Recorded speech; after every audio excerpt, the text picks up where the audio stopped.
નમસ્કાર, શો ટાઈમમાં આપનું સ્વાગત છે। જીએસટીને લગતા ખોટા દસ્તાવેજ બનાવવાના ગુનામાં પેરોલ ફરલો સ્કોડે વધુ એક શખ્સની ધરપકડ કરી છે।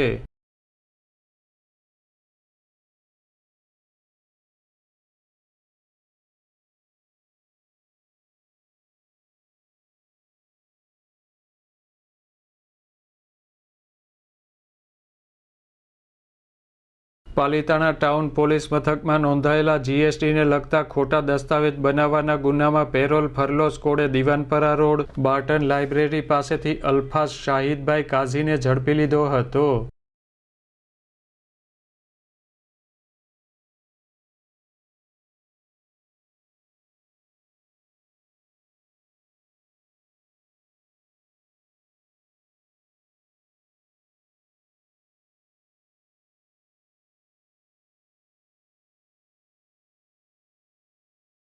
ગંગાજળિયા પોલીસે આરોપીનો કબજો મેળવી વધુ તપાસ હાથ ધરી છે।